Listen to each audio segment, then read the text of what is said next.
choir. And I think that when the movie transitioned to the stage show, they really embraced the African culture, and they cast the singers out of South Africa.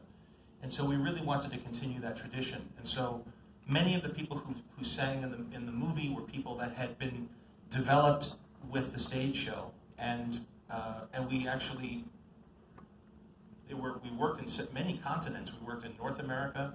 A lot of the visual effects were done in Asia and in Europe, and a lot of the music was recorded, and a lot of actors came from Africa too. So it really feels like an international production, and I think that that's really in keeping with the spirit of Lion King. It certainly is.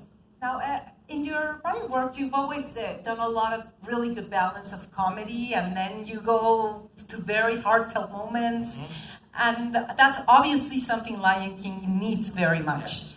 So, what in particular did you want to bring into the table that came from your own experience doing this? Well, I think the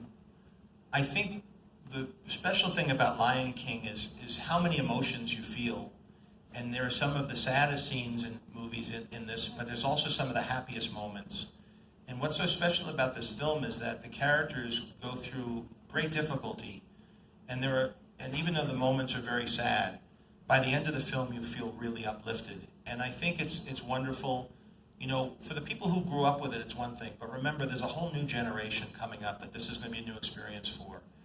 And it teaches them about things in life, and it teaches them about responsibility, and about humor, and about music, and it's just a very rich story that I felt was it was important to keep the story going, and not just hope that it was discovered by the kids on DVD, or looking at it on a streaming service, the original one.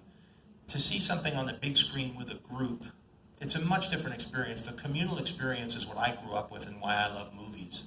And as much as I love watching movies at home, there's nothing like watching something that makes you laugh or makes you feel emotions with a group of people, because it's something you get to share with the whole community. And I'm looking forward to this coming out in theaters. And honestly, even being here today, we just finished the movie about a week ago.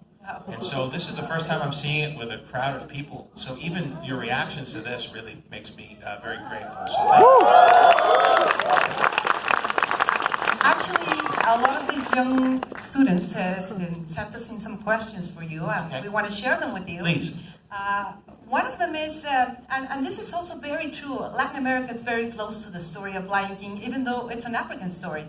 So what do you think Latin American audiences are going to take away, in particular, from this version? I think this version and the other versions, it's so much about family, and I know it's so wonderful here that families go to movies together, and it's a shared experience.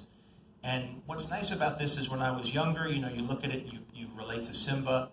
Now I'm older, and I listen to what Mufasa says, and that makes a lot of sense. So I think it's nice is that it's intergenerational, and that you can enjoy it if you're little, and you can enjoy it if you're older. And I think that complements this culture in a very nice way. I think that's really cool what you're saying, because when you are a kid, and I wasn't a kid either when it came out, but I remember identifying more with Simba than with Mufasa, and suddenly when I saw it again a few years ago, I said, oh. So now it's going to happen all over again. It's a circle of life, actually. That's right. Each generation comes up, and the older generation has to teach the younger generation. So some people feel like Simba the cub, who can't wait to be king. Some feel like older Simba with Hakuna Matata, and they don't want to worry about anything. And then some people feel like Mufasa, which is, it's your responsibility to, the king doesn't rule the land, they protect the land. And they're responsible for each generation that comes after them. And, the movie ends like the first one, not to spoil it, but the movie ends with Simba and Nala having their own little cub. And so the cycle continues and continues. So I'm very happy that a new generation is going to get to see this story. That's also another amazing challenge and a wonderful thing to be able to do. People know what the movie's going to be. People know how it starts, how it ends, what the music is, and still you have to surprise us. From what we've seen, I'm sure you will. You did. Right. A little bit in the song. A lot. Gets a couple laughs. So the better you know the old movie, the more you'll enjoy this one, because there's a few little surprises. And then there's room to, because it looks more real, the humor has to change a little bit. You can't play the moments like a cartoon. You have to play them to feel more like a live action film. And so the characters have changed a little bit. Right. Scar, the hyenas, Timon and Pumbaa, as you saw. But also, there's moments that feel more intense and more vivid because you're seeing photoreal animals going through it, like the stampede and things like that. Yeah, that's one of the things I was thinking and feeling when I first heard about the movie coming out. The stampede, or when Simba sees his father after he's gone. No spoilers, I guess. But these things must be so much stronger when it's not a cartoon. That's right. And that's why we needed, we used a live action film crew.